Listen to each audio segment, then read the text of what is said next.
Guys, welcome back to the channel. So I've been kind of going through my 5 favorites for a lot of different brands, and after doing several, seems to be a hit among several viewers, so I figured I'd bring you my 5 personal favorite Bvlgari fragrances.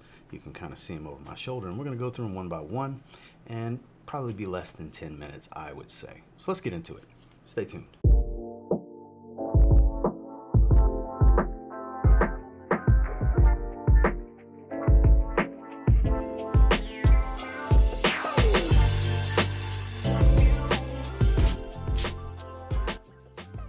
So I felt it only right because the Bvlgari Aqua line is phenomenal. If you want top tier designer aquatics, just pick one.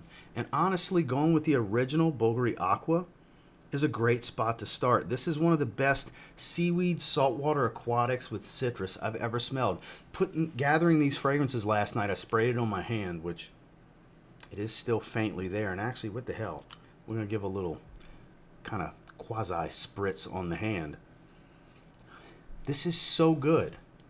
This is so good. And this is a line that's flankered accordingly and properly, because all of its flankers, you smell this fragrance at its core, in the center of it, in the heart of each of the flankers, is this DNA. And I always appreciate when they don't just go off of, trying to get success off a namesake, and they actually tie to the DNA and flanker properly. And Bvlgari does that with the Aqua line, or did that. They don't release flankers anymore. I would love to see a new one, Bvlgari.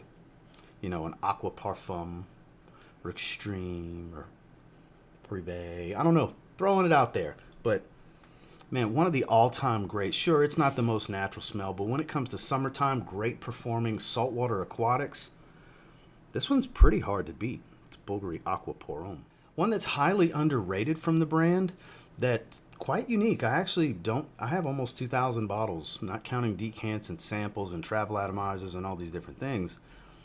And I don't have anything else that smells like Bvlgari's Blue. So this one has this tobacco blossom note. It's a very fresh, soft, powdery, slightly creamy fragrance that still has a masculine tone. It has this cooling feel to it, and it also has a little bit of an upscale yet summertime appropriate feel.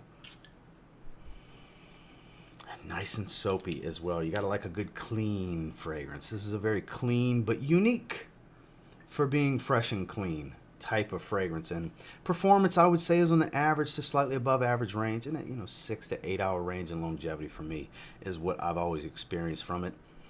It's just kind of floating in the airspace. This is beautiful stuff. I still have a little bit of the aftershave lotion that I use from time to time. The shower gel has been long gone. I used that a long time ago. And from time to time, I go to it. I don't wear it all the time. That's, close to 2,000 bottles. That's about as big of a dent as you're going to see most of the time. It takes me God knows how long to finish a bottle these days, and I may never go through this bottle completely, but that doesn't change the fact of how good of a fragrance it actually is from Bvlgari. If you've never tried this one, they're still pretty easy to find online. It's worth checking out. It's Bvlgari Blue. Now this one in particular is just a beautiful, easygoing fragrance that, sure, it smells like other things, but I can't really name too many other things that it smells like. With Bvlgari Glacial Essence, when I first got this one, I had, constantly kept going back to it. It's a nice freshwater, woodsy, musky fragrance, aquatic, if you will.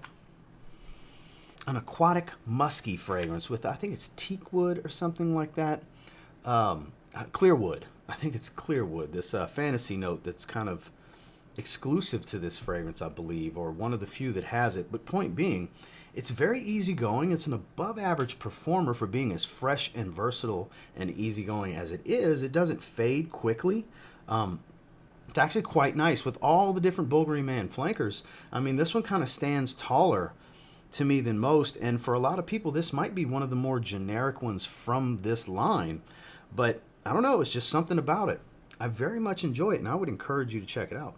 It's Bvlgari Glacial Essence. Now, with the respect given to Bvlgari Aqua, it's time to talk about what I believe to be the best Bvlgari Aqua fragrance, that being Aqua Atlantiqve. I've always thought it was just amazing. This is one of the greatest blue aquatics I've ever smelled.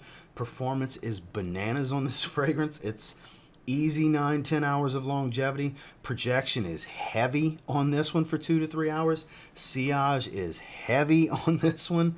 This is a true beast. It smells like if you took this and mixed it with Dylan Blue from Versace, you get Aqua Atlantiqve. It is so good. We are spraying this in the air. Beautiful orangey citrus. Has this rich, woody, amberwood type of smell. Ambery woods. Very saltwater, aquatic dominant. Man, this is so good. Compliment magnet in my experience as well. I know there's others that have had similar experience with certain blue fragrances. I've been asked many times over the years about this rotten egg smell. That whatever chemical or aroma chemical in these blue fragrances, certain blue fragrances, stuff like this, light blue, oh intense, stuff like that, Dylan Blue even. I've never experienced that. I think it comes down to one of these oils with skin chemistry. Some people's skin chemistry will give you that. I've never smelled that. Because, talking about this now, there's bound to be somebody that's going to ask about it in the comments. And even though I'm addressing it, somebody's still going to ask about it in the comments because people don't pay attention even though they're watching something. If you've never tried this, and I didn't really look, so shame on me, but if it's still relatively easy to get and it's not crazy expensive, it's one of the better performing and smelling blue fragrances I've ever smelled.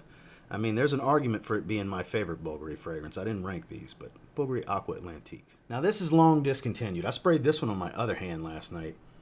It is indeed still there because this is a monster. This is intensely spicy, woodsy, a little leathery. It's got this like designer synthetic oud note. This is hard to find. Shout out to Dan Spanos if you happen to see this. I had mentioned a few years ago, like, man, I'd love to find that. I think they had just recently discontinued it, and it got really difficult to find. And he's like, man, I don't wear it. You can have my bottle. I'll send it your way. Bvlgari Man Black Orient. This is wintertime only for me. This is heavy and warm. Very, very, like fiery hot woods and spice. Extremely woody, spicy.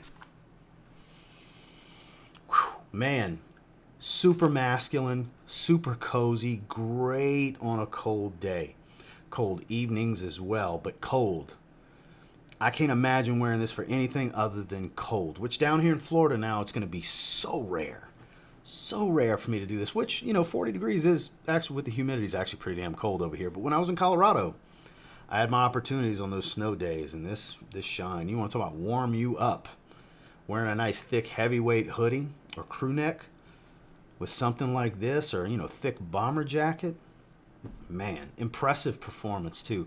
Sad they discontinued it because it smells like Bvlgari Man in Black, just crazy spicy. Take that DNA, lose the floral creamy dry down, make it a very intensely woodsy dominant dry down, a little leathery and ambery even, kind of animalistic. The way it comes across, it's so edgy. Not for everyone, not for the faint of heart, as some like to say. But man, is this impressive. It's Bvlgari Man Black Orient. Well, that's my 5 personal favorite Bvlgari fragrances. And until next time, do me a real quick favor. Go ahead and like, comment, subscribe. So I do appreciate all the feedback, and I love hearing from you guys. What of these 5 have you tried? I'll try to have links to everything that I can down below. Some of this stuff is hard to find and or discontinued and or both. Somebody's going to ask about Bulgari Tiger. I don't own a bottle. That's one of the most impressive fragrances I've ever smelled. I don't own a bottle. I do have a carded sample, and I have a bunch of fragrances that smell like it. But no, I don't have a bottle of that. If I had a bottle, it'd be in here. It would be. And until next time, I got to say, if you get one of these, you give them a spray now, you might end up thanking me later. Have a good one, guys.